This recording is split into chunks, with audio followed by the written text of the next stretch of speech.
this commission meeting, special meeting to order right now. We all stand. Join us in the pledge. Would you join me in saluting our great flag and our great nation? I Pledge allegiance to the flag of the United States of America and to the republic for which it stands, one nation, under God, indivisible, with liberty and justice for all. Would you join me in a word of prayer this morning? Father, we thank you for this day, and we thank you for living in such a great country that we can come together and make decisions together, and we just ask that you be in our midst as we make a decision today for our county and our communities and the people that live here in our state. And Lord, we just thank you for the people that have stepped up and put their name on the line to serve. And we just ask all this in Jesus' name I pray. Amen. Amen.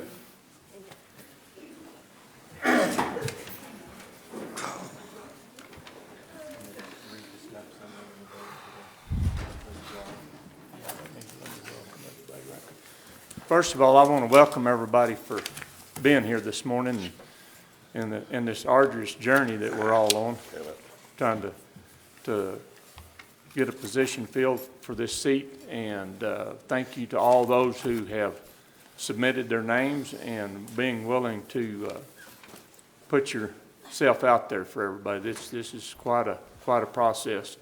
It's not an easy one, and so we're trying to make this where everybody gets heard and everybody gets a chance to talk, and hopefully by the end of the day we've come up with the person that will represent our part of the world and go to Santa Fe and do a good job for us. So anyway, thank you for being here. Bill, you want to go ahead and... Yes. Mr. Chairman, Commissioners, our sole purpose here today is to appoint a replacement to New Mexico House of Representatives seat number 59, which was vacated by Greg Nybert when he became our state senator. Having received the resignation of New Mexico Representative Greg Nybert on January 5th, 2024, and as per the New Mexico Constitution, Article 4, Section 4, it's incumbent upon the Chaves County Board of Commissioners to send forth a name of an appointee for House Seat 59 to the Governor of the State of New Mexico to complete the term, which will end December 31st, 2024. Staff requested that nomination requests, including full name and address and qualifications, be provided by close of business on January 10th. Interested persons then are here today to address the Board of Commissioners in a special meeting and lay out the reasons for requesting consideration. The names and addresses were all given to the clerk, and she's going to let you know whether or not they meet the eligibility requirements. Cindy. Yes. Good morning, Mr. Chairman, Commissioners. I did receive 8 names to be considered today. Do you want me to read the names or just Please. Yes, okay. So Charlotte Andrade Goudelet, Steve Dodson, Jared Hembry, Kevin Berry, Jennifer Cole, Christopher Hensley, Eli Luna, and J. Shea Wagner. And based on the voter registrations on file in the county clerk's office, each of these individuals is registered at an address within the boundaries of District 59 and are eligible to be considered by the commission today. Thank you, Cindy. Okay, we're going to have each one that has their name in the hat to come draw a number out of the hat, and you'll be able to speak in that order.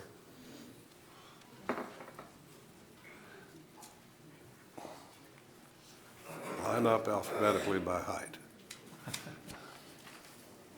Yeah, right. Yes.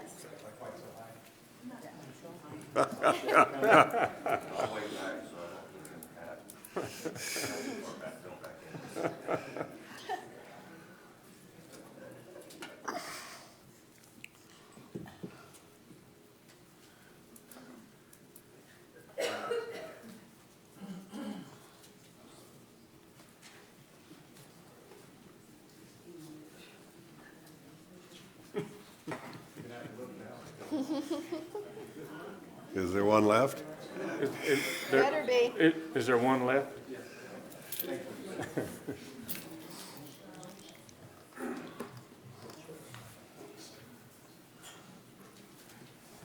Okay, who is number one? There you go. Okay, I'm gonna give each one of you 5 minutes to talk, and then we'll, Do you need to verify my number? yes, I need to give your name and your address and your number. There you go. My name is Shea Wagner.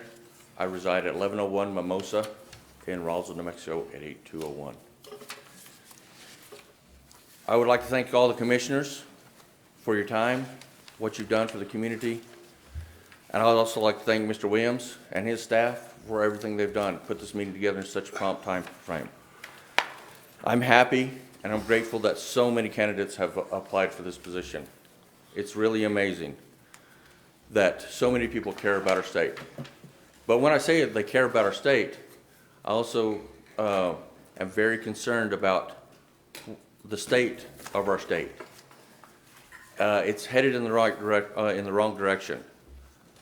And that's why so many people are put their name forward and want to do something for us, because the state as a whole is in dire need of help. You've all read my resume. You've all read my letter of intent. And I want you to know that I'm the 4th generation farmer here in Roswell. And my son, right now, is on the farm farming. We don't have any plan to go anywhere. And as you can see, that will continue on.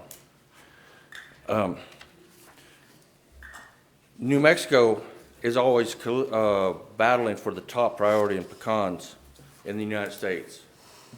We battle it out with Georgia all the time, so agriculture is important. Leprino, the largest mozzarella cheese plant in the world, is right here in Chaves County. There's a lot of dairy industry that's dependent on Leprino. And Leprino is one of the top employers in Roswell. Now, I go into Santa Fe, and I want to talk to you about bills. There are going to be bills that are introduced that are going to be that are going to be a direct threat to these industries. One of them is the Clean Water Act that's going to be introduced. Sounds great, Clean Water Act. The Clean Water Act is nothing but a water grab. It's like a land grab. They're going to take away a quarter of our water from agriculture. They're going to take a quarter of water away from all the industries. We can't let that happen. Farmers and ranchers feed the world, and I don't know why that everybody in Santa Fe views that farmers and ranchers are evil. That has got to change. There's bills that will go after oil and gas, and I don't, listen, 70% of the state's budget comes from oil and gas and agriculture. I don't understand why they want to cut off the hand that feeds them. But I'm not afraid of hard work. I'm not afraid to motivate people. I was elected president during for the Eastern New Mexico State Fair during COVID. I was able to rally those volunteers and put on a fair, and we've continued forward and made tremendous changes. Now, if you look at my resume, I was 2nd place out of 750 stores in a 12-state area as a store manager. I did very, very well by motivating people and getting things accomplished. Now, what I want to do is talk to everybody in this room, if you'd give me the opportunity. So everybody in this room cares about what's happening in the state. So I would like to go forward as your candidate, but if I'm not chosen, please, all these people in the state, go forward. Talk to the people of the state. Send letters. Write your representatives and senators. But what I'm asking is that you talk to the people that are north of I-40, the ones in Las Cruces. The person that's going to be chosen from this podium will support you. It's the other ones that we need to change their mind.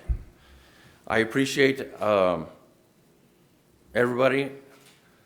I believe that I will support oil and gas. I definitely will support agriculture and all the things for kids. Thank you very much, but I believe I am the representative for New Mexico. Thank you, Mr. Wagner.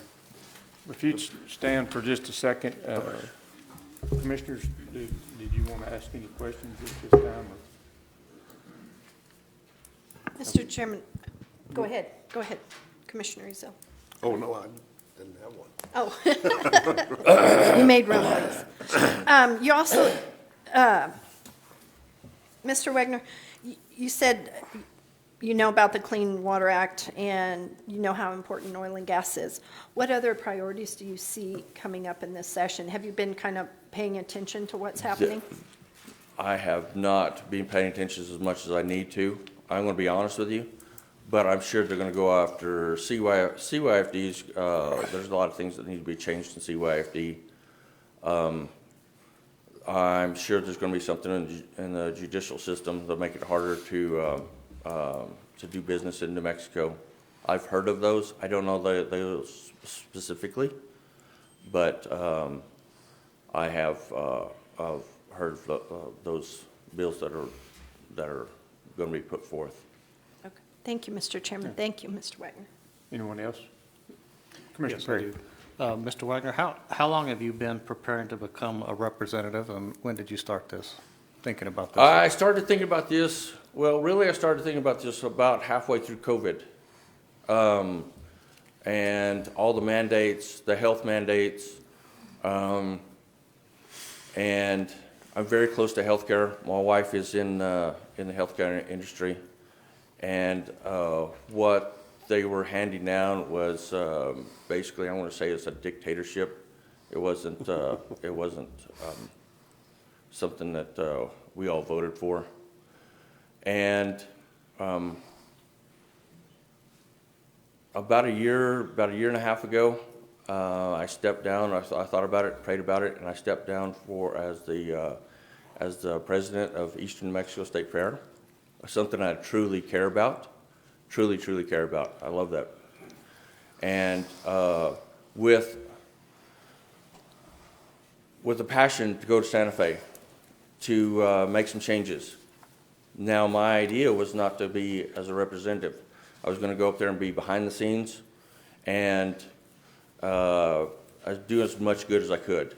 But this opportunity was put forth, and in my resume, I was able to, a long time ago, I was able to interview for a job that I was not eligible to interview for a job.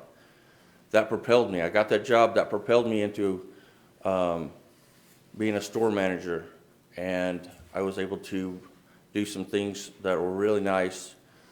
I was one of the team members that rolled out the 15-day return policy for the entire Verizon Wireless. That was the first time in history that it had ever been done, and that was an amazing thing. So I'm not afraid to go to Santa Fe. It's not following my plan. I'm ready to go now. I'm ready to make a change. Thank you. Anyone else? Any other commissioners? So it's safe to assume that if you are not appointed, you will run? Yes. Thank you. Oh, just a Yeah, second. okay. Mr. Wagner, I want to ask something from the audience here, and because I feel like that everybody needs to have at least feel like they got to say something, and if you feel uncomfortable, that's fine. By show of hands, the ones in the audience for support for Mr. Wagner, is there anyone here that support? Okay, what I'm going to ask is out of your group, who would be the best spokesman for Mr. Wagner? Because everybody's going to say the same thing, just for time frame. I'm going to put somebody on the spot. If everybody, that'd be fine. Come on up. If everybody wants to say something, it will take us most of the morning to get through it, but everybody's going to say the same thing. State your name and your address, please, for the record. Poncho Maples, 3306 Woodbine Way, Roswell, 203. And I'm going to make it really brief because everybody knows Shay. I think he'll do a good job, but the most important thing in my mind is the fact that he's actively involved in agriculture, and we need that. And that's all I've got to say. Thank you. Thank you, Mr. Maples. Does anyone else have anything they want to ask from the commission? Or move on? Okay, thank you, Mr. Wagner. Okay, number 2. Charlotte, thank you.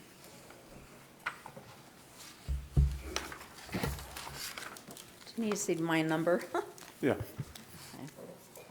There you go. Good morning, Mr. Chairman, Commissioners. I am Charlotte Andrade Gourlay. I reside at 3402 Highland Road, District 59. I was born and raised in Artesia. My dad was a draftsman for Yates Petroleum. My mother taught English as a second language. I am married to Angela Gourlay, who is with the Chavez County Road Department. And together we have raised 7 children. I am the current county treasurer, elected in 2017. I am in the second term of my treasurer position. I am also the chairman of the New Mexico Treasurer Affiliate, leading all 33 counties in treasurer initiatives, and that includes legislative. I have 28 years in public service. 23 of those have been with Chavez County. I began in 1994 in working with the 8 county volunteer fire departments, assisting them with their budgets, with their procurement of fire trucks, and also building some of the fire stations that are here in town. And as your community development director, I was tasked with organizing and preparing the county's infrastructure capital improvement plan. That is your 5-year plan that is used by the legislature and also the state in determining the county's capital outlay projects for the year. I have also written all of the grants that fund the projects in Chavez County. That includes DWI and juvenile justice. I've worked with every county department in obtaining grant funding that includes law enforcement, road, planning and zoning. We've done it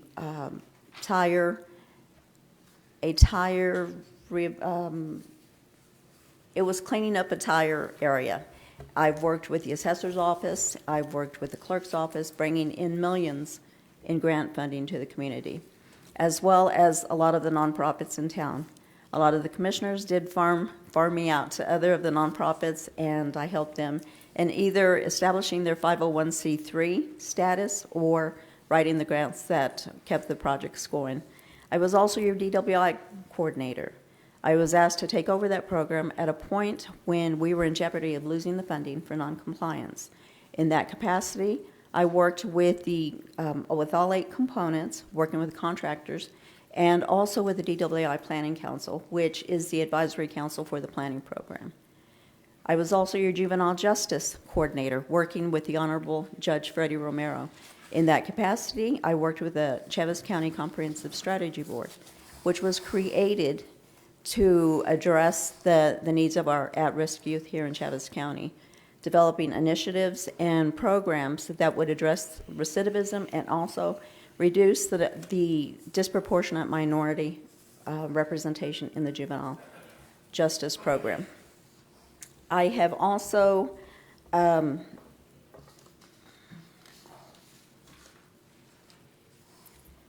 concurrently been an adjunct instructor for MUR, working in evening classes teaching GED.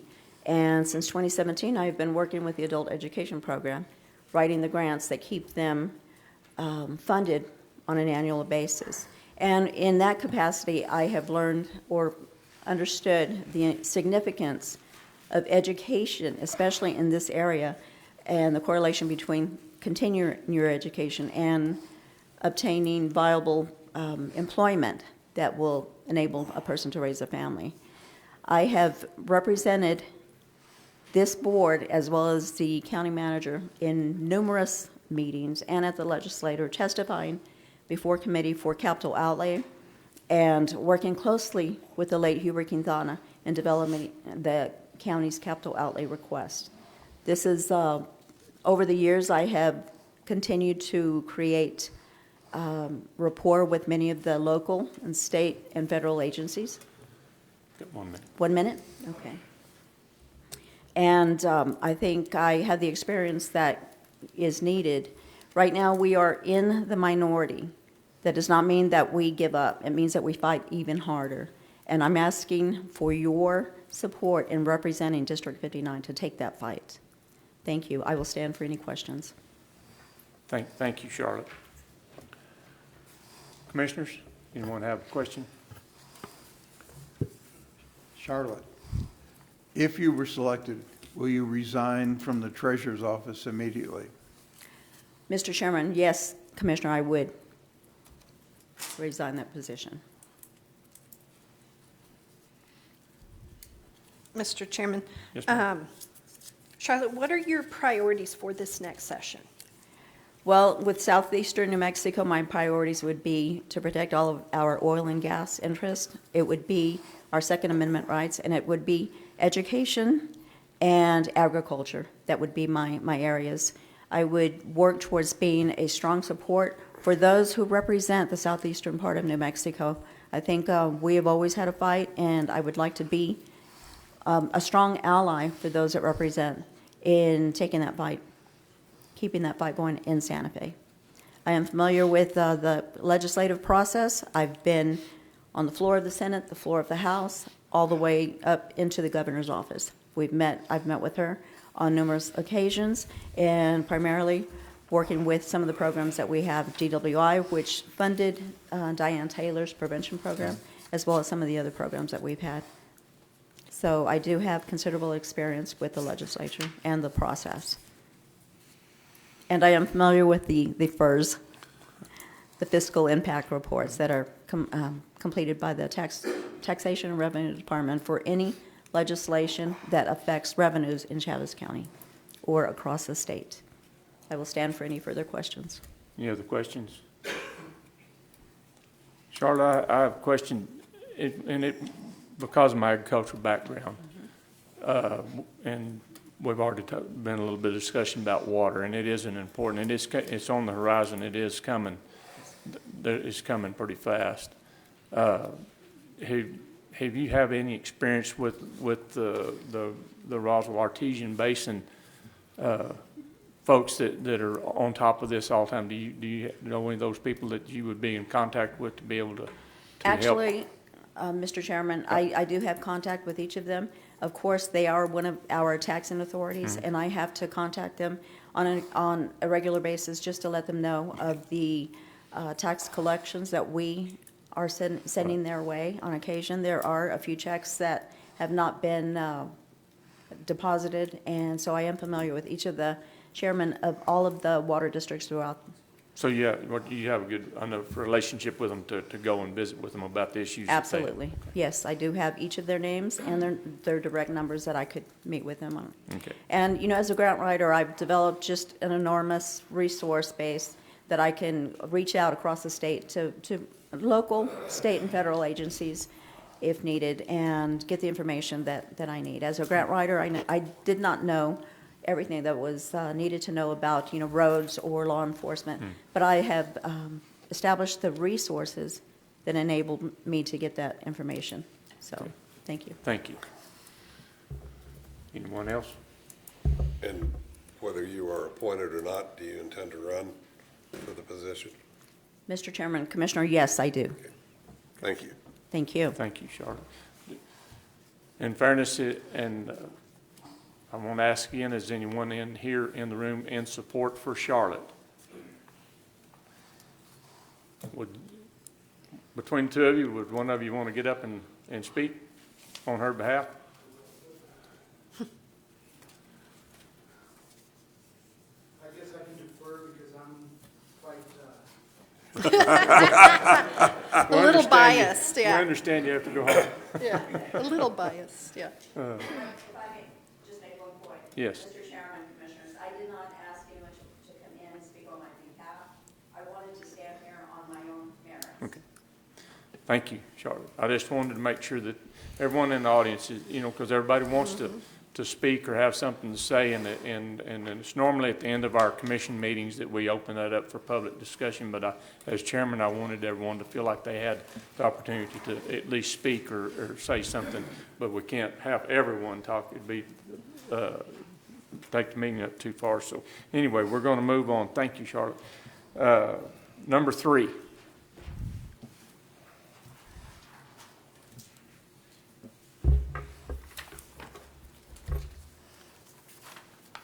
Thank you. Your name and your address, please. My name is Kevin Berry, and I live at 2507 North Michigan, Roswell, New Mexico, 88201. I want to thank you, Mr. Chairman, and the commissioners for allowing me to be here today and for allowing all of us to be considered for the seat for District 59 State Representative. In 2004, I had the opportunity to move back to Roswell and give back to this community. I graduated from here in 1994. My family's been here since the late 50s, and my mom and dad moved back to Roswell back in around 1983. I came back because I wanted to give back. The last 20 years, I've operated a treatment foster care agency where we take care of kids with psychological and behavior problems.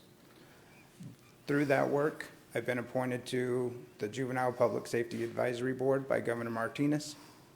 I've been tasked with chairing a committee for mental health here in Roswell in 2015 when our community mental health center closed, and we had to find some type of solution.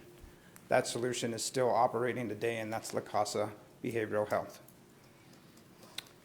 In addition to my duties in treatment foster care, I've also had a passion for law enforcement. 14 years ago, I volunteered and joined New Mexico Mounted Patrol. Through that work, I've had the opportunity to serve with Chaves County Sheriff's Office, the Roswell Police Department, and various state and federal agencies. And I currently serve as chief for the state for New Mexico Mounted Patrol. I've also served in our local Republican Party. For the last 8 years, I've been on the executive board. I served as treasurer for 7 years, and I also currently serve as the first vice chair. I believe our state has several crises that are facing it.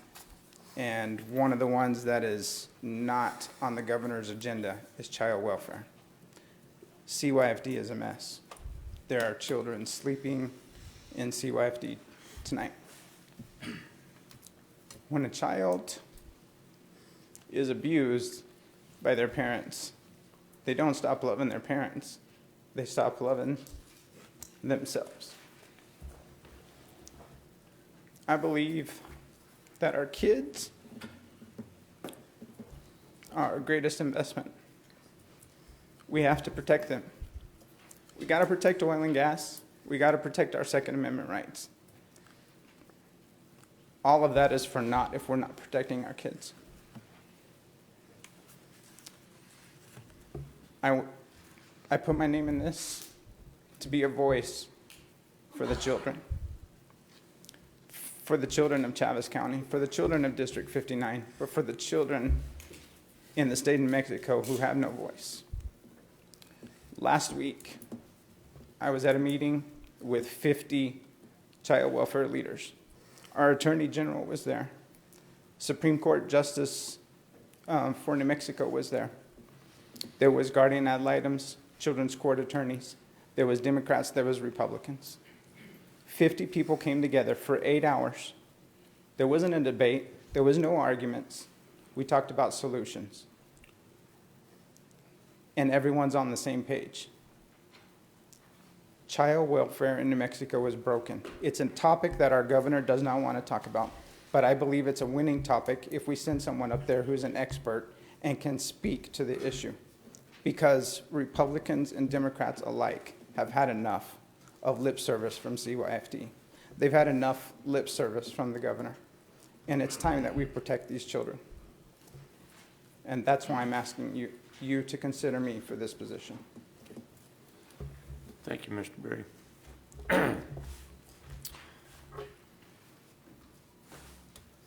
Once again, anyone in the audience that would be in support for Mr. Berry? Yes, sir. Would you want to come up and speak on his behalf?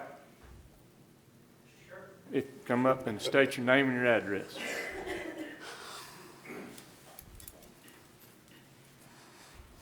My name's Jason Holloway. My address is 100 Tierra Berinda Road, Roswell, New Mexico, 88201. So Kevin mentioned several times, I became friends with Kevin when he joined Mounted Patrol. I trust him with not only good decisions and everything else, I literally trust him with my life. We've been in several situations together where real important decisions have to be made, split seconds count. He's been there to do that. He's mentioned several times his passion that is, I've never seen anybody with as much passion for the welfare of children for this community as Kevin, to the point where he gets emotional about it. To protect those kids is what that's what he is. That's what he does. I couldn't do it the way he does it. It's unbelievable. But he brings that protection to everything, whether it's going to be the oil and gas industry, water rights. He's a protector at heart. That's what led him to do the treatment foster care. It's what led him to join Mounted Patrol and do law enforcement, to protect people and to protect everybody's rights and privileges that we have. There is several people that have put in their name for that. They're all good people, but in my opinion, there's nobody better for this position than Kevin Berry. Thank you. Mr. Berry, does anyone from the commission would have any questions for Mr. Berry? Mr. Chairman, again, I know your priorities are CYFD, and I know it's a Yes, ma'am. mess. And I know we've heard from you time and time again Sure. about, but also coming from your New Mexico Mounted Patrol, will you, I mean, you've seen it from a criminal side, and I know this governor has said that crime is, a health problem and all this. But as a Mounted Patrol, would you stand up for our Second Amendment rights? Because they Absolutely. are very much on attack, Sure. as well as our Sure, kids. I'd like to speak to that.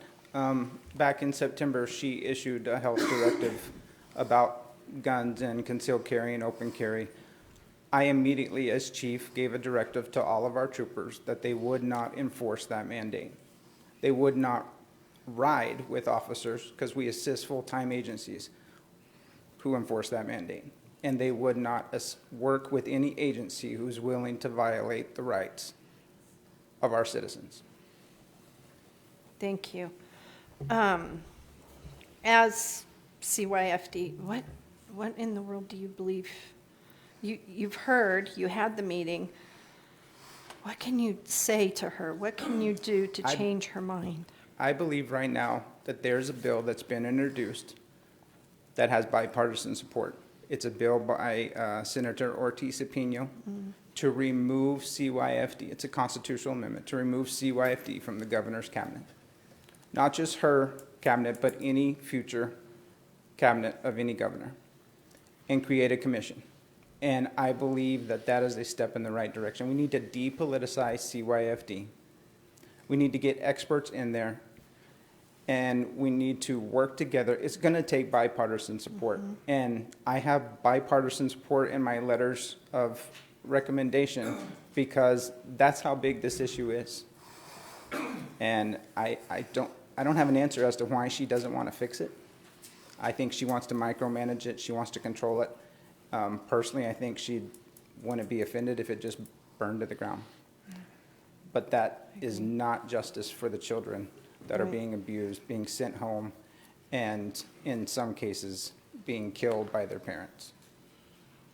Well, I think you know the process, and you know what it takes in Santa Fe. Thank you. Thank you. Mr. Chairman? Yes. Mr. Berry, Yes, sir. I appreciate your concern for children, as I have a deep concern for children as well, and your concern for the CYFD. But we also have, in Chavez County, ag and oil and gas is very important. Do you have experience or any in-depth knowledge of these industries that would be beneficial to you in Santa Fe? I do not have any experience in those industries, but I do have relationships with people who do. My dad was a banker for the last 40 years, primarily for ag and farming. And I have relationships with those who are in the oil and gas industry as well, which I believe is very important. We have to protect that. As Mr. Wagner pointed out, 70% of the state's budget is coming from oil and gas.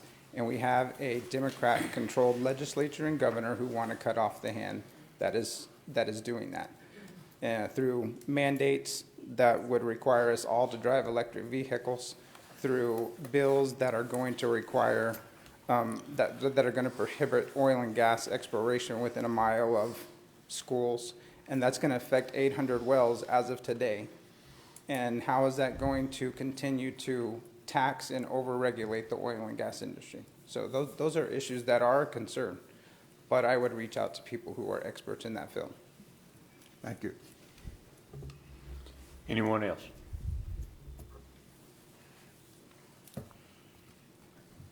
Mr. Berry, if you're not selected, are you going to step up and run? That is something that I'm really praying about, and I want to address why. This commission has a huge responsibility, and if you choose someone other than me, I personally believe that right now, this entire community and the rest of us candidates need to support that person. We need to support your decision. That's the way this process works. Okay. Thank you.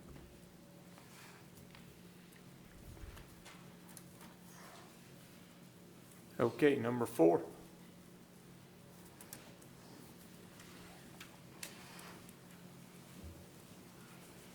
Name and your address, please. You want the number? Yeah, sure. All right, thank you. Yeah. Chris Hensley, 2706 Chrysler Drive, Roswell, New Mexico, 88201. I don't just come from an oil background. I am oil and gas background. And so is my wife. She's a petroleum geologist here in New Mexico.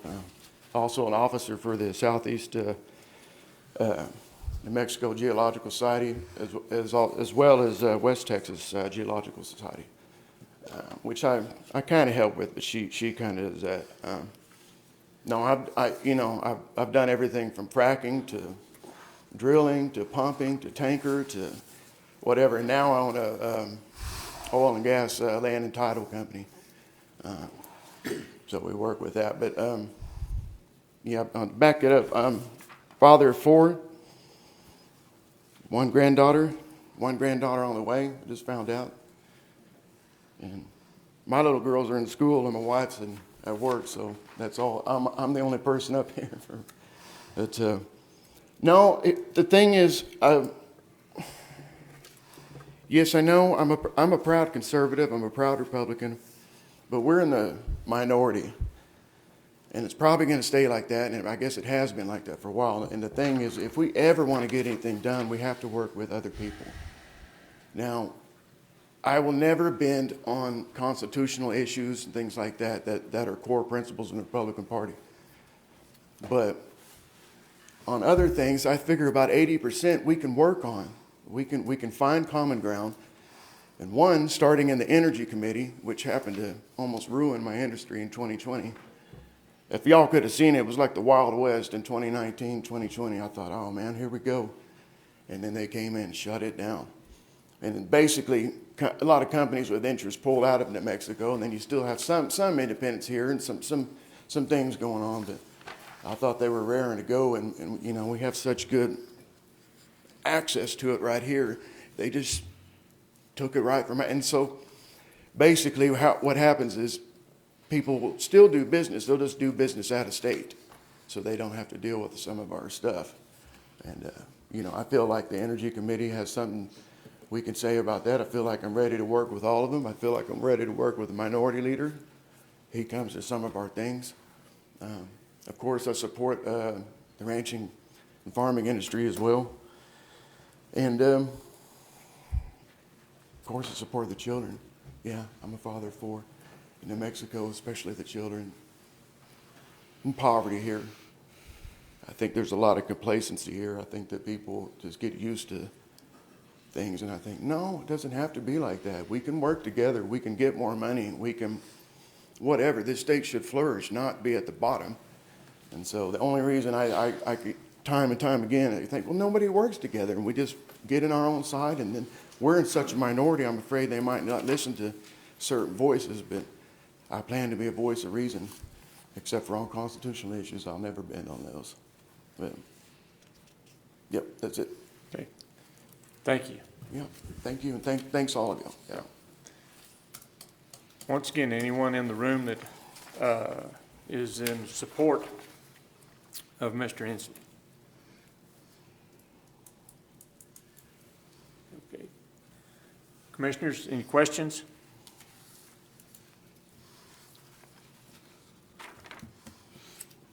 Mr. Hensley, I'll ask this question. We've asked this question to everybody. So if you're not chosen, will you choose to run?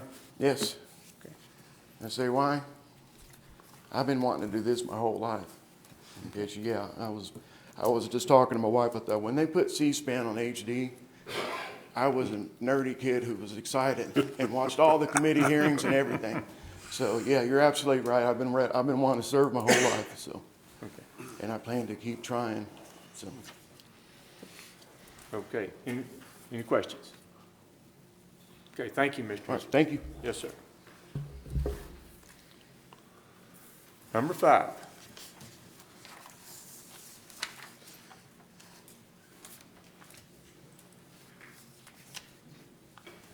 State your name and your address, please. Yes, sir. Jared Hembry, 612 North Kentucky, Roswell, New Mexico, 88201. Mr. Chairman, Commissioners, thank you for this opportunity. Thank you for your time, and I appreciate the opportunity to talk to you today about this and to respectfully submit my name for the New Mexico House of Representatives, District 59 seat. I want to tell you just a little bit about myself and then why I think the things I've done and accomplished have qualify me to be the state representative. I'm a practicing oil and gas law attorney. I have been for 19 years, and I am nationally recognized. I've written a number of papers and done a number of presentations on oil and gas issues throughout the country. I've been involved with the New Mexico Landman's Association as a past president. I've been a director for the American Association of Petroleum Landmen. I'm currently the president of the Independent Petroleum Association of New Mexico. I've done a number of things in the industry. I teach oil and gas law at the Washington and Lee University School of Law as an adjunct professor in Virginia. While not currently involved in the agriculture industry, I come from a farming family, and in fact, our family still owns a number of farms in Missouri where I grew up. My wife, to whom I've been married to for 20-some years, Done screwed up if she's grew up in a ranching family in Montana on a ranch that her great or great-great-grandfather homesteaded in the 1880s. I've been a member of the Public Lands Advisory Committee for Chaves County since 2017. I'm a member of the Board of Directors for the Eastern New Mexico State Fair with Mr. Wagner. And I can't say enough about the job he did as president during very difficult times for us. So I have those experiences. And I think what the important thing about those is, as a number of people have said, the oil and gas industry, agriculture, small businesses in this state are under attack. We provide so much for this state, and it's so important for the state and this part of the state, and it's under attack. And not just from legislators. I have been working with the Independent Petroleum Association of New Mexico for the last couple years. Last year, as vice president, I chaired the legislative steering committee, which reviewed, analyzed, tracked, drafted amendments, and took positions on all the legislation affecting the oil and gas industry. The last few months, since maybe August or September, The Oil Conservation Division and the governor and the Environment Department have been holding stakeholder meetings on wholesale changes to the Oil and Gas Act. And I've participated in those. And it's clear from those meetings that the driving factor is environmental groups from out of state, people who don't live here and don't care what it really does to the economy of New Mexico and to the economy of southeast New Mexico when they shut these industries down. The other thing that's under attack from our governor, and others have said this, is the Second Amendment. We got one. 1 minute. And our former representative, now Senator Nybert, was continually introduced bills to try and check the power of the governor and her emergency orders. I would follow in those footsteps and try to do the same. Mr. Nybert was on 2 committees, Judiciary, which 2/3 of all legislation submitted during the session goes through the Judiciary Committee. He also served on Energy, and I think with my experience in the oil and gas industry and the energy industry, I am qualified to step into his shoes, fill those roles for this 30-day session. And I am, I've been at this the stakeholder meetings, and I know what's coming. I'm aware of the Clean Water Act. I'm aware of the Clean Fuel Standards Bill. And for those reasons, I respectfully submit my name to be appointed to House District 59. Thank you. Thank you, Mr. Embry. Once again, anyone in the room in support? Yes. Would you want to get up and? Okay. She's just going to correct me on how long we've been married. 25. Oh, 25. Okay, we'll write that down and make sure he doesn't forget. Let the record reflect. Yeah, let it reflect in the minutes. It's 25 years. Okay, And the whole world just heard that. Yeah, anyway, you're on the spot now. Yes. Okay, thank you. Any questions? Commissioners, anyone have any questions? Commissioner Perry? You specifically mentioned small businesses as if you go forward with this, what could you specifically do to help small businesses in Chaves County? I realize oil and gas is a big thing in southeastern Mexico, but specifically speaking to Chaves County. Yes, thank you, Commissioner Perry. And, well, part of that, in southeast New Mexico, many of the oil and gas industry producers are small businesses. And to help them is to help small business. One of the things we continually push for with the Independent Petroleum Association is when legislation or regulations are being promulgated, that there needs to, the economic impact on small businesses needs to be taken into account. One of the other things I think would be very helpful, and you see it in some of our neighboring states, is tort reform. And New Mexico, with higher than average corporate tax rates without tort reform, is seen as very anti-business.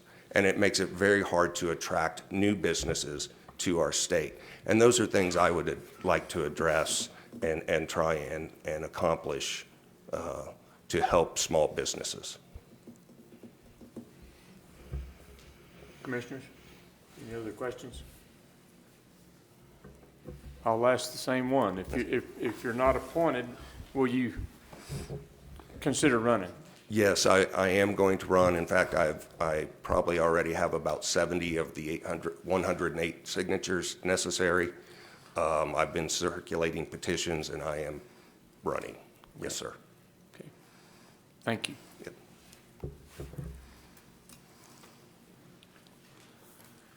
Number 6.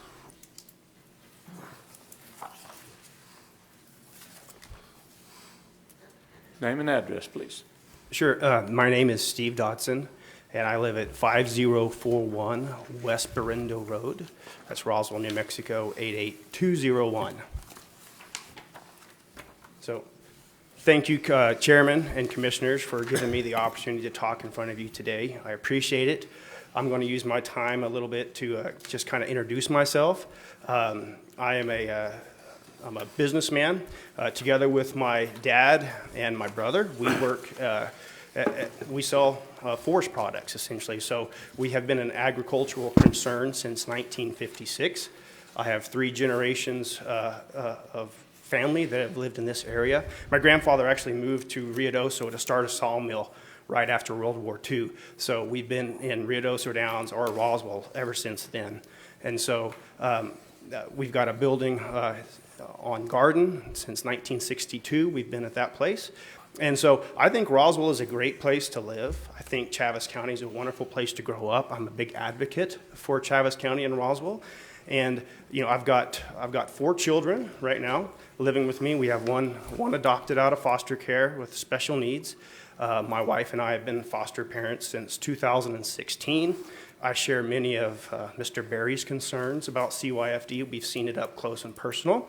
And so that's something that resonates with me as well. We have 1 foster placement living with us now. So we have something of a zoo at the house. We have 5 kids under the roof.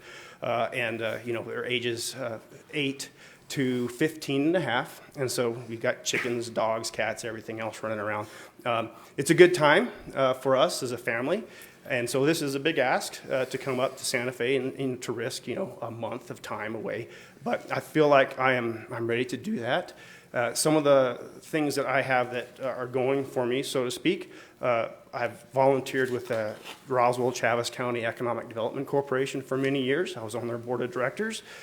We pushed hard to make Roswell a more vibrant and more attractive business place and to expand and keep the businesses that are here. I've also worked at a state level with Paul Gessing and the Rio Grande Foundation. I've been on their board of directors for some time. A few of the things we're working on to stop at the state level for businesses and liberty, things like the EV mandate that's coming out, the charging station mandates that are going to add to construction cost. We fought the earned sick leave. We'll fight the Paid Family Medical Leave Act, which Mimi Stewart's going to come up with again. These are business concerns that we're going to try to fight at a state level with the Rio Grande Foundation. So, but probably the real reason I'm here today is because I'm an ardent Second Amendment supporter.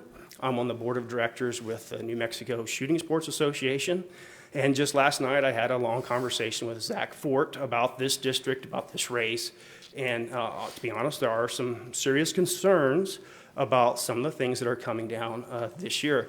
As we all know, the session is supposed to be for budget, but the governor gets to add things to the call. And so far, the only thing she's added to the call this year is gun control. And I build AR-15s at my house as a hobby. I shoot them. I have a range, a rifle range and a pistol range at my house. I'm a 4-H shotgun shooter. Coach, rather. My kids shoot 4-H. They also shoot competitively with Scholastic. I'm going to Las Cruces tomorrow, actually, for a shotgun competition. So the shooting community is very important to me, and that's something that I want to advocate for in Santa Fe, and I think it's directly under attack. And so in closing, I would just say that as a businessman, the budget session is something I understand, and gun control is something I definitely understand. And I think those 2 things, which we're going to see this month, they play to my strengths. And so I request your nomination and would entertain any questions. Thank you, Mr. Dodson. Anyone in the audience that would speak in support for Mr. Dodson? Okay. Commissioners, any questions? Commissioner Perry. Mr. Dodson, how long have you been preparing to become a representative, and what have you done to prepare yourself in this process? I think I'm on day 5, actually. So, so I'm something of a political outsider, and this wasn't something that I've been preparing for, but it's something that I'm willing to sacrifice for. I believe I can make a difference. Thank you. Commissioners, any other? Commissioner Taylor? Mr. Dodson, I realize, a businessman, and that's great. But what is your experience with ag and oil and gas? Sure. Okay, so I think I should probably have made that clear. We are an agricultural business. Like I said, I make my living on, selling forest products. And so we deal with many of the same land management issues that, say, a rancher or a farmer would deal with. When timber is not allocated, there used to be hundreds of sawmills in New Mexico, and now there's maybe 2 or 3. And a big reason for that is because of the environmental concerns. We've got the spotted owl. Oil and gas has their lizards and grouse, but we have the spotted owl famously. And so we deal with many of the same things. And I would say also we have close business ties with oil and gas because honestly, they've kept us afloat for many years when the rest of the economy was not doing well. In 2008, when things were not going well here, we were selling timbers to the oil field. We were selling house packs. We were selling, motels were going up. We need that, and so I understand how big oil and gas is. We're very acutely aware of that industry and their impact. Thank you. Commissioner? Can you reopen your grandfather's sawmill? Yeah. We could sure use one in Lincoln County right now. There are no logs available, I'm sorry. Mr. Dodson, if you are not considered for this appointment, will you choose to run? I'm strongly considering that. Again, so I've been, 5 days into this. It's something of a new thing, but yes, it is strongly something I'm considering and praying about. Okay, thank you. Any more questions? Thank you, Mr. Dodson. Lucky number 7.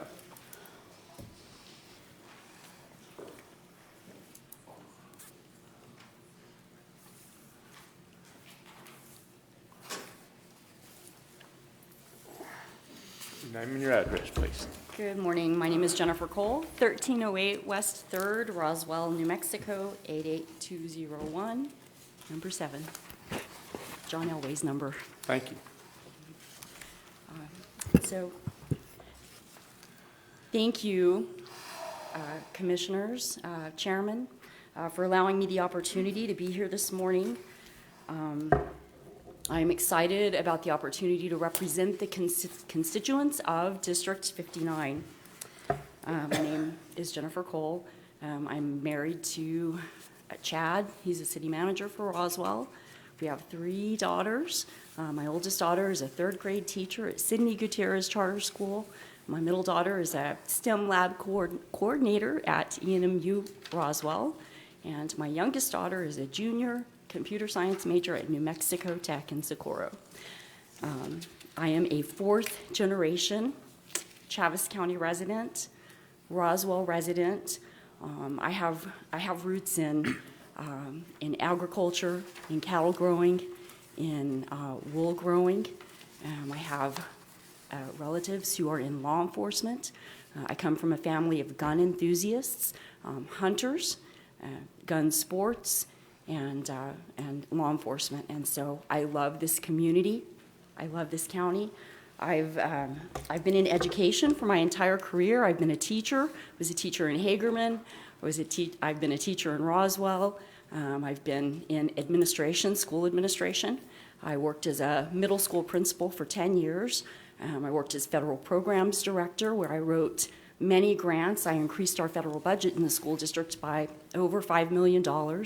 And I'm currently assistant superintendent for curriculum and instruction. I was assigned to this position 1 week before we shut down for COVID. So it's been a wild ride. I am here today because I believe that the only way we will ever improve outcomes for New Mexicans and for District 59 is by improving our education system. That is the only way. There are 50 states in this union, and there is 1 District of Columbia. And once again, New Mexico is 51st in education. We are 51st in child welfare. And we rank consistently in the top 5 states with low socioeconomic, with poverty. There are 5 social indicators of health. 1 is access to a quality medical system. One is access to a quality education system. One is economic stability. One is your community, and the other is your environment. And the one of those social indicators that impacts every other one of them is education. It is only through education that we're going to have a high-quality healthcare system, that we can push people into that healthcare workforce. I hear time and time again that we can't keep doctors in this community because of our education system. And it's not the fault of the educators who are here. We have great teachers and we have great administrators. We have a broken education system. Last year, $4.17 billion was 44%, almost 44% of the state's budget went into education. And we're looking at another $300 million this year going into education. You know, they say the definition of insanity is doing the same thing over and over and expecting a different result. And in systems thinking, we know. 1 minute. Oh, no. Shoot, I'm just getting started. 95% of the time, when you are putting your resources and your money into a system and you are not getting the results that you want, 95% of the time, it's a system problem. We have a broken public education department, and the only way we are going to attract and grow workforce is by improving our education system. It's not okay to only be graduating 67% of our students. It's time for us to think about funding ingenuity, funding innovation. I see special allocations going out to schools in need of improvement because they're not making the mark. We don't have time to spend the money that's being allocated. And it's a one-time allocation, so we can't hire people to lower class loads. So we have to start looking at arts and sciences centers. We have to start looking at workforce. Your time is up. Workforce centers. Thank you. Okay. Yes, sir. I'm sorry I have to do that, but it's stay on task. So anyway, but thank you very much. Yes, sir. Anyone in the room in support? We want to get up and speak. Yes, ma'am. Do you want to get up and speak? Don't ask me twice. Please leave your name and your address, please.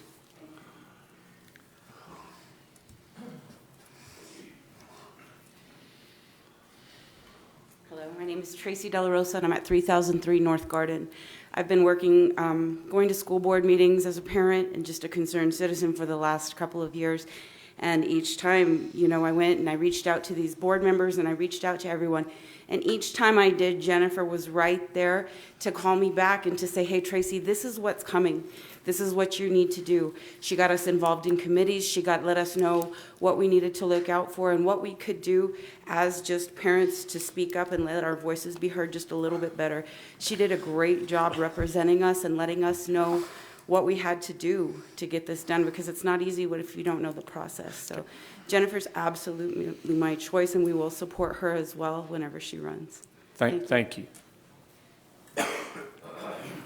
Commissioners, any questions for Ms. Cole? Ms. Cole, your passion for education is obvious, and I really appreciate that you do a great job. What would be the biggest piece of legislation that would improve education? Is there any particular bill that you would like to sponsor to help improve education in the state? Commissioner Taylor, I've looked through the bills, and I can't say that there's one particular one that I would actually support. I see that there's several for substance abuse prevention, which we need. We are inundated with substance abuse in the schools, and thank goodness we have a good community and community partners around us supporting us. There's one for mental health counselors. There's to allocate funding. Certainly that would be very helpful. The problem is it's a workforce problem, right? We can't find the school counselors to come into. But I'll tell you what happens. I would support looking at doing something differently with our public education department. We can't continue to give them more oversight because they can't handle the oversight that they have. We applied for an attendance grant, $300,000 in May, took it to the board, it was approved in July. We didn't get funding for that. It's a one-year funding, has to be spent by June 30th. We actually didn't get access to that funding until the beginning of December. And so I think what I would support is just rethinking how that's structured. Every time we get a new Secretary of Education, and we've had 5 under this governor, they bring in new senior staff, the departments change, there's no consistency. That trickles down to our teachers who are suffering from, our districts are suffering from initiative fatigue. So I would support something that looks at perhaps a restructuring of our public education department. Thank you. Yes, sir. Commissioner Perry? I think we know what your passion is. I can actually see a couple of teachers going like this, so I think you must be hitting the nail on the head there. I'll ask you, same as I've asked a couple others, is when did you decide to participate in this process, and what have you done to prepare yourself in the long term? Commissioner Perry, I have been thinking about this for a long time. I really started watching what was happening in legislation as a school principal, and then as a federal programs director, because that directly, impacted the work that I was doing. And, I would say with the recent attack on Second Amendment rights, which will be a priority for me, and just watching what's happening in education, 51st. So I've been thinking about it for a long time, and I recently decided, probably about 3 months ago, that something has to change. Commissioner Ezell. You referenced the definition of insanity, and the bills that I've seen coming down in the education area are just a continuation of that. Let's take more oil and gas money and throw it at education. And unfortunately, when we do that in New Mexico, most of it seems to stick at the top instead of getting, well, you know how Democrats feel about anything trickling down. But if you're looking at a total revamping of the public education system, what are your thoughts on charter schools, homeschools, alternative education to public education? I absolutely am a believer in innovation and ingenuity. And so if charter schools are getting the job done, then that's the direction that we need to go. But I also think that we need to quit thinking that more days, more instructional days makes for a better education. It only makes for more poor quality education. We need to think about supporting our teachers. We're in a behavioral health crisis right now. I didn't even touch on that. And the behaviors that our teachers are having to deal with in the classroom, and adding more days to that without having professional development or learning or support or social workers or school counselors. We're not even beginning to tap in to Medicaid billing in this state that we could be accessing for funding to support those things. That hasn't even started yet. We're behind with that. And so I think that we really have to encourage and look at revamping our public education department to support innovation. We have students at University High School who are going to school late every day because they're working to support their families. We're in an economically disadvantaged state. So, and that's sometimes the reason why kiddos aren't graduating, because they have to stop to work. And so we need to start thinking about flex scheduling, having classes in the evening, having classes on the weekends. There are arts and sciences centers and workforce development centers popping up across the nation. So really encouraging funding for innovation rather than continuing to pour it at what's not working. Thank you. Yes, sir. Any other questions? Once again, coming from an ag background, can you give me your thoughts on what you feel like is important to Chaves County and the hardworking farmers and ranchers here? So I have many friends and some family who are in agriculture. And so what I think is important is kind of like the oversight with public education department, less government encroachment. We have to stop that. We have to support our agriculture. We have to support landowners' rights. We have to support oil and gas rights. They're bringing the money in. And so it really boils down to less government encroachment. Thank you. Yes, sir. Thank you very much. Anyone else? Okay. Thank you, Ms. Cole. Yes, sir, and I would appreciate your recommendation. Thank you. Okay, number 8.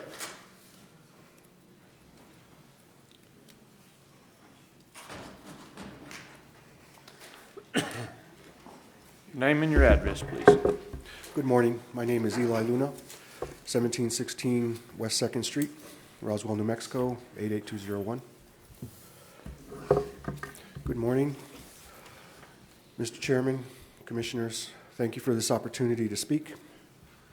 I'd like to go over a little bit of my qualifications and then talk about a couple of plans I had for legislative initiatives. I have a Juris Doctor, a law degree from Thomas M. Cooley Law School in 2008. I've been a tax preparer for the past 4 seasons. I'm a U.S. Marine veteran deployed for Desert Storm. I'm also the founder and a trustee of a nonprofit legal aid. In 2022, I was a write-in candidate for U.S. Congress for the 2nd Congressional District. Before that, I was a staffer and caseworker for the U.S. Representative during 2019 and 2020 for the 2nd Congressional District. I was a notary signing agent. I'm a current notary public. I'm also the current treasurer for Post 28 for the American Legion. I was a past adjutant there and a prior commander at a different post. I have criminal law experience, about a year. I had a trial record while a law student before I graduated. I have practiced immigration for about a year at a private law office. My familiarity with federal administration law is with the U.S. Representative's Office, and that was about 2 years. I have some familiarity with Social Security law from studying on my own. Some of my previous memberships included some legal organizations, National Association of Disability Representatives, the National Association of Tax Professionals, and the National Notary Association. I have about 20 years of experience in the technology field. I've also done a lot of nonprofit volunteering outside of my own nonprofit as well.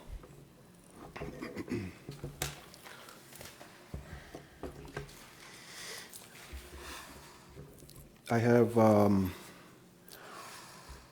52 continuing education units from the U.S. Congressional Staff Academy in management leadership.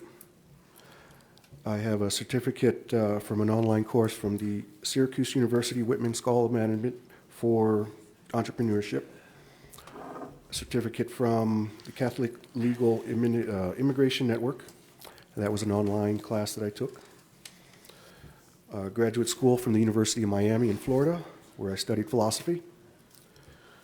And my bachelor's degree is in psychology from the University of Miami in 1996.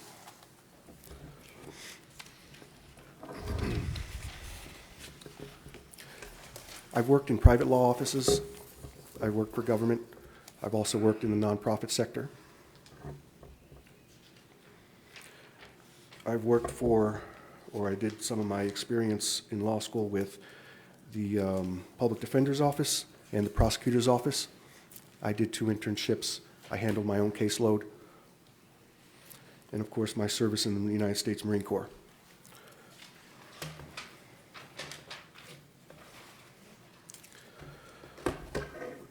Some of the plans I had are to solve some of the problems that I've noticed in the community. There is a problem with drugs, especially fentanyl and crystal methamphetamine. I see a need for economic development. We need more jobs. Protecting Second Amendment rights. In 1 minute. Privacy rights and less government intrusion. Water protection, oil and gas protection, and internet access infrastructure. Much of our modern lives revolve around internet access, oil and clean water, of course, among other things. You can't really apply for a job nowadays without having internet access. Our tanks can't run without oil, and without clean water, all of us die in about 3 days. My computer field experience would help me to identify specific needs for technology infrastructure upgrades here in the community. And having been working in the field as a technician and my education, I can make sure that we don't overpay for those sorts of things. I'd like to see more usage of the airbase that we have. Your time is up, sir. Thank you very much. Say thank you.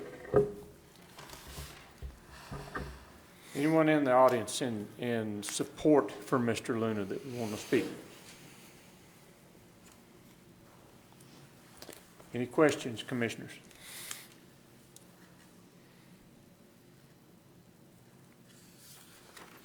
Mr. Luna, thank you. Thank you very much.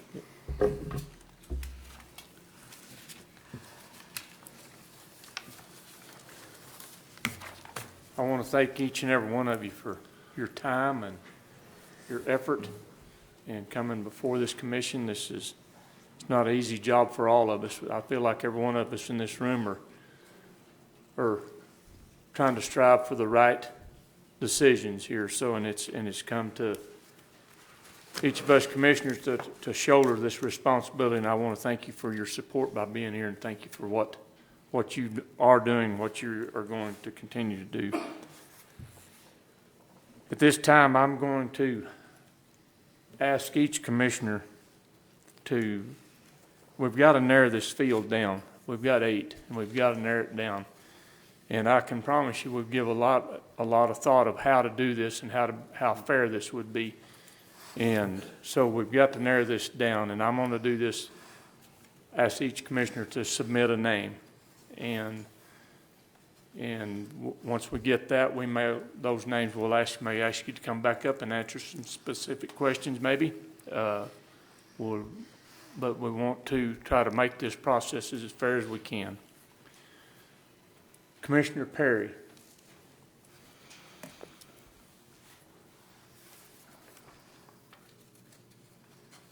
Kevin Berry.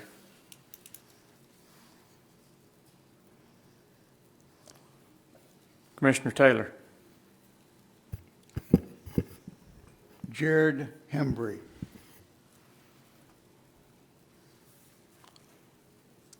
Commissioner Dana. Mr. Steve Dotson. Commissioner Ezell. Jared Hembry.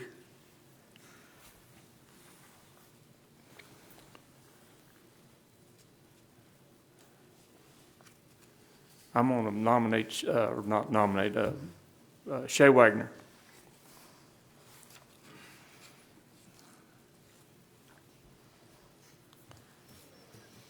Okay, now we've got to figure out where we're going to go from here because we've got to narrow this field down too. Commissioners, would you like to have these gentlemen come back up and ask them some further questions? We'll just start with Kevin Berry, since he was the first one.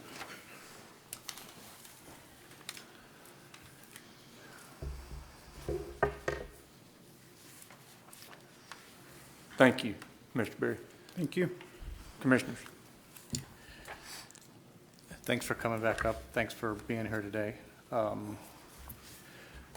This is kind of a different question, but the difference in the 2010 census and the difference in the 2020 census for this county is actually down by 621 people over 10 years. What experiences do you have, and how can you help as a representative to possibly increase that? What can you do to bring more people to our county? I believe we got to make this a place that people want to come back to. I left in 1994 after graduating from Goddard, thinking I would never come back to Roswell. And as I matured, I realized how important community is. when I got the opportunity to come back, that's why I specifically chose Roswell. I wanted to raise my family here. I wanted to build my career here. And I think of Roswell in Chaves County has a lot going for it. We are conservative. We cherish family values. So how do we get that out to the people who are graduating in the next couple of years and instill in them the desire to come back here? I think it's through education. We have to do that in our schools. You know, I remember my junior and senior year, we had senior career day, and we went out into different businesses and learned about Roswell. I've been through the Leadership Roswell program, and there was things that when I went through that program, I had no idea what were occurring in Roswell. I don't think we talk about it enough. And so getting into the schools and working with our juniors and seniors as they prepare to go off to college and incentivize them to come back to Chaves County and Roswell to build their families and build their career. I think that's where we have to start. Thank you, Mr. Berry. Anyone else have a question for Mr. Berry? Okay, thank you, Mr. Berry. Thank you. Mr. Embry.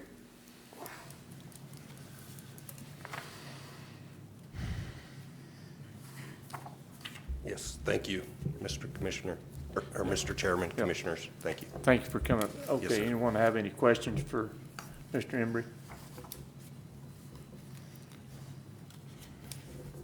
Mr. Hembry, I think your qualifications as an attorney, and especially in the oil and gas industry, speak well for you. If you were selected, will you be able to help support the problems with the CYFD and some restructuring there as well? I would support that. That is not something I am familiar with as others. But I think one of the things, you know, that I know is what I don't know. And I know where I will need help from people and who to ask and to get the right answers. I think that's just as important as some of the qualifications I have, is knowing that I don't think anyone can do this job as representative alone. They have to know who to talk to, find out on legislation, on bills, on what we can do to I think, protect our children. Our children are extremely important, and they're our biggest export. And it's important that not only do we do things to help grow this community, but to help keep our children here. And it's important that we do those, because that's growth for our community and helps develop the things we need here to be successful. Thank you. Thank you. Anyone else? Commissioner Perry. Yeah, I'd like to ask the same question. That 2010-2020 census is down by 621 people. What would you do as a representative to bring or increase that number to Chaves County? Well, I think, as I touched on it slightly there, I think it's kind of a twofold answer. Part of it is attracting new businesses. And I touched on this, I think, in the first time I spoke, which was we have to look at why New Mexico is considered so anti-business. Because to attract new people, we have to grow the economy. And I realize that the oil and gas industry and agriculture are extremely important here, but we need to grow the economy. And so there are things there that we need to look at. The corporate tax rate, as I mentioned earlier, possibly tort reform, although I know that's a very uphill battle in Santa Fe. So I think that, and then again, as I said just a few minutes ago, our education system, and particularly the higher education system, that we keep our children. As I said, they're our biggest export right now is the intellect of our children. I believe the two largest job producers in Chaves County are, I believe, both ag-related. Leprino and, believe it or not, Pecos Valley Production at this point. I think in the state, it's the government. Are you for less government or more government to create jobs? Absolutely less government. Government should get out of the way and let people build their communities and build those economies. Thank you. Commissioner Ezell.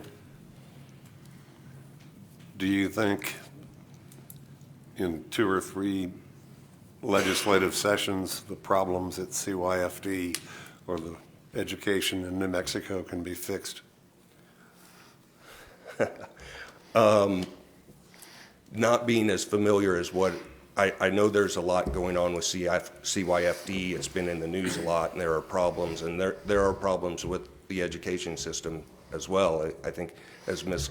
Cole was saying, you know, when you're spending that much money and you're not getting the results, you have to look at where you're spending the money. And that's the important thing. I don't know that there's any quick fix to this. I don't know that I mean, this is the 30-day session. It's supposed to be just the budget and economic issues, but, you know, the governor's going to put some other things on the call. There have been bills introduced on the Oil and Gas Act and some of these other things, but I think those are long uphill battles. I don't know that they're quick fixes over 2 or 3 sessions. On the other side of the coin, then, do you think in 2 or 3 legislative sessions, New Mexico's agriculture industry and oil and gas industry can be irreparably harmed? I think they can be irreparably harmed this session. The bills, the setback rules on wells, the use of fresh water in drilling of wells, the bonding requirements that are going to be introduced, all these things are designed to shut down the oil and gas industry. There's no, I don't think they can hide the 8 ball anymore. I've been in these stakeholder meetings. The director of the OCD is letting out-of-state environmentalists run these stakeholder meetings. So I don't think it's any surprise that it's people who don't care about growing our economy, that don't care about shutting down our economy. They're out of state. They live in California or New York or Washington, D.C., and all they want to do is end fossil fuels and don't care about the impact to the communities where the people live and work. Thank you. Thank you. Any other questions? Thank you. Mr. Dodson.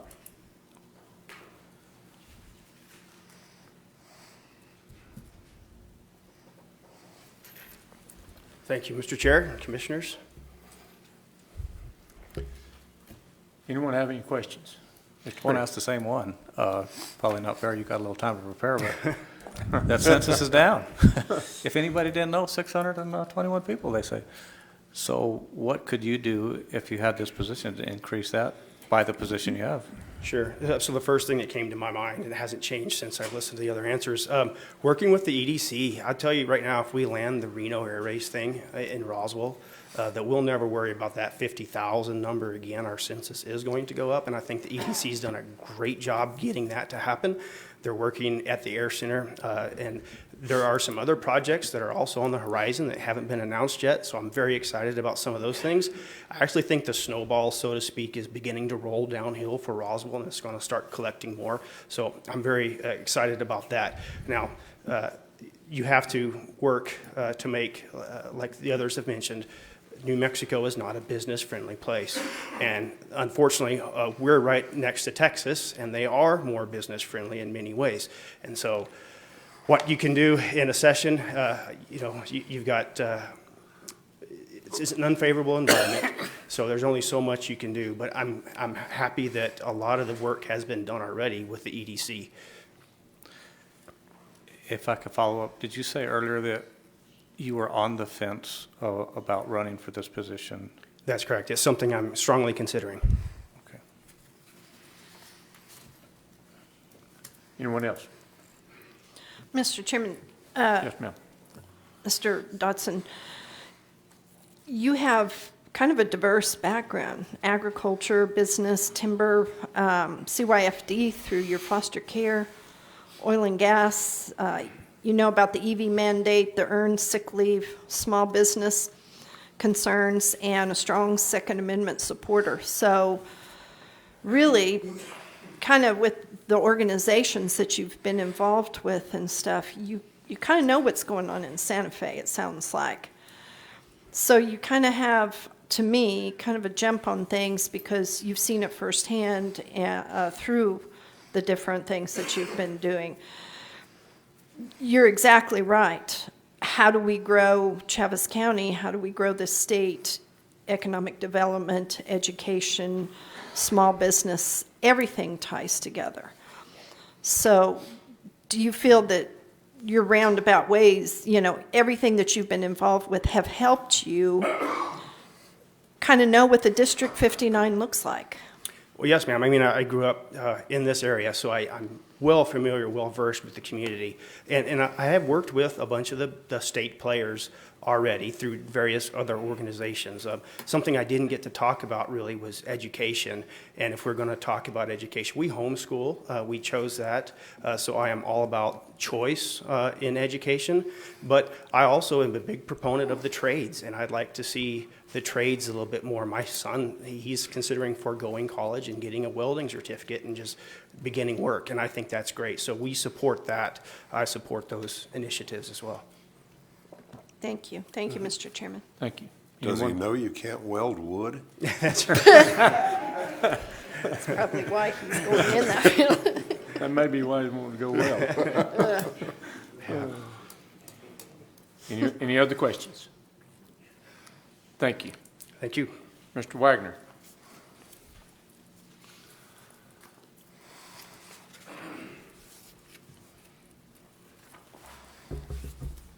Thank you, Mr. Wagner. I'll start off. Mr. Wagner, from the ag side of it, you have stated that that's your background. There's some issues going on in Chaves County that involve the U.S. Forest and the BLM and some of the, we consider takings of our lands, and especially down in the Boot Hill where they're wanting to claim a lot of that, over 400,000 acres for wilderness.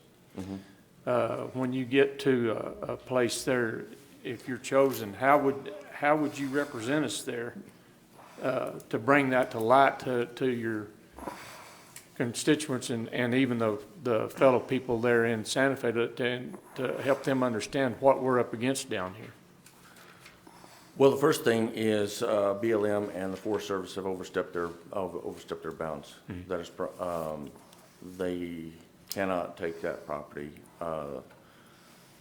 Unfortunately, it'll probably end up in litigation, but the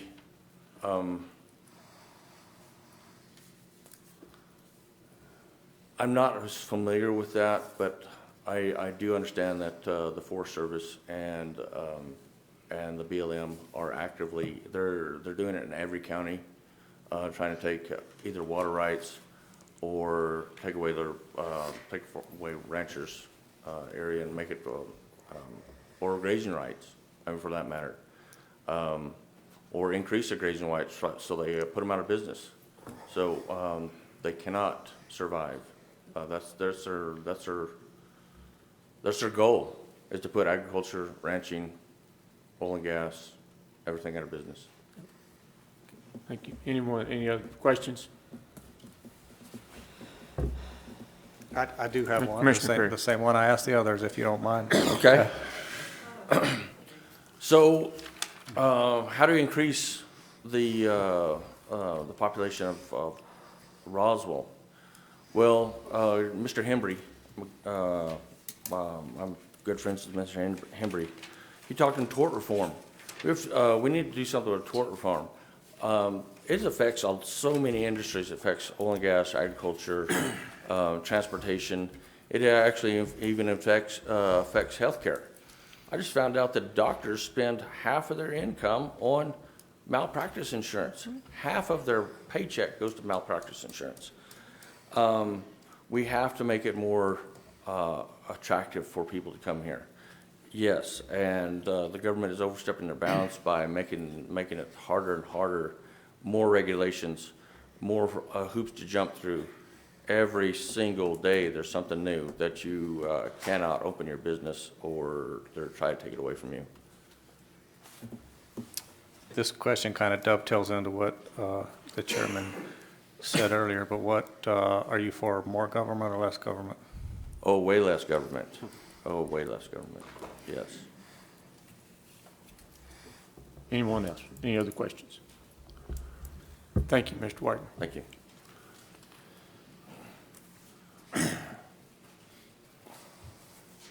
Once again, we've got to narrow this field down again, and it's not a reflection on anyone and your abilities or what you have committed yourselves to, but as a commission, we have to narrow this field down. So once again, I'm going to ask for names to narrow this field down from 4, and hopefully we get it as close to where we can decide between a couple of you who we need to bring up again and vote. So, Commissioner Perry? Given the situation we're in and the time constraints with the session happening, I'm good right now with, I don't need to recommend, well, I would recommend Jared. Okay. Mr. Hambry. Commissioner Taylor? Jared Hembry. Commissioner Dana? Steve Dotson. Commissioner Ezell? Jared Hembry. I recommend Jared Embry.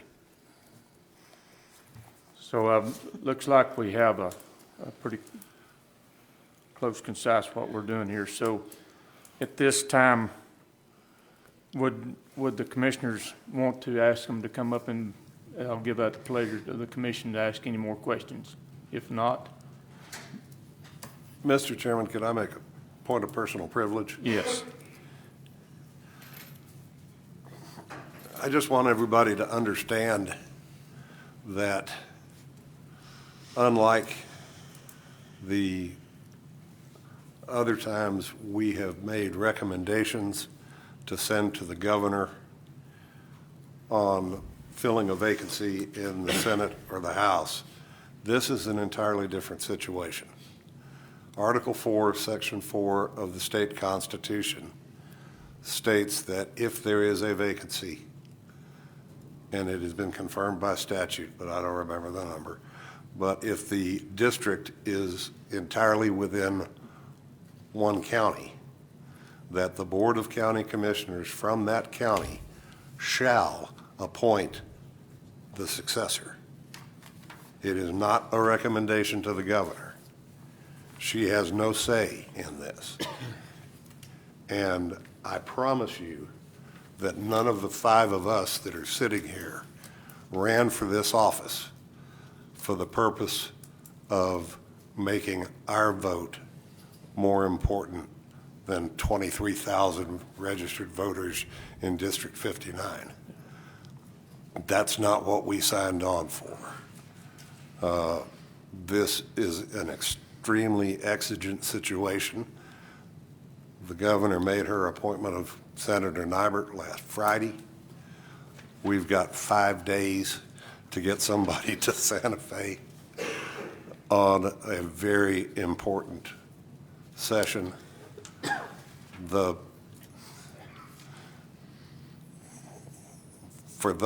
First of all, I want to applaud all of the applicants. This is the best set of resumes I've seen in a long, long time. Each of you is qualified. Each of you brings something different to the table. And this is not really, well, it's obviously not an election, it's an appointment, but it's basically an appointment for 30 days. And then there's going to be primary elections, and if we're talking about economic development, the local print shops and media outlets must be thrilled at the prospect of this kind of a primary. But I just want everybody to know, and everybody online to know, that we have taken this task very seriously. It's not one we wanted, but it is our duty to complete it. So thank you, Mr. Thank you, Mr. Rizzo. I want to say something, and I think it's everyone in this room that's here. I feel the sincerity of every person in this room, and their concern for this county, and their concern for what we're doing. It's very apparent, and I'm going to tell you, I'm very, very proud to be a citizen of Chaves County and to be a part of this group. I'm proud of all of you, and I'm proud of the people that stepped up, because this is not an easy process for any of us. As my fellow commissioner said, we didn't sign up to be the voice for 20-something thousand people in this process, but here we are. This is what we have to do. So we have to make a decision today to send someone up to represent us, and we have taken it very, very seriously. Lots of sleepless nights the last few nights. So anyway, I'm going to call for a nomination for appointment to the House seat 59. Mr. Chairman, I make a motion to send the name of Jared Hembry. Nope. An appointment. Not to send, that. Pursuant to Article 4, Section 4 Pursuant of to the Article, that Jared Hembry would be the state representative for District 59. Second. A motion by Commissioner Taylor and a second by Commissioner Ezell. Mr. Chairman? Yes. I ask for a roll call vote. Okay. For the appointment of the House seat 59, roll call vote. Commissioner Perry? Yes. Commissioner Taylor? Yes. Commissioner Dana? Yes. Commissioner Ezell? Yes. And Commissioner Bilberry? Yes. Motion carries. Mr. Embry, we're putting it in your hands. Really? And Do we- congratulations. We'll be down to pray for you Yes. momentarily. Yeah. Because you're going to need it. Once again, thank you, all 8 of you, all of you. Because it's such an honor, really, to live in this county and have so many people that care about it. I think that's where we've lost some of this. We talk about things in Santa Fe, but we've lost the people that want to step up and serve. And just because Mr. Embry is our representative now, each one of us in here can help him and contact him, and and our other senators and other legislators. I encourage you to get involved. Step up. Step up. Thank you very much for this process.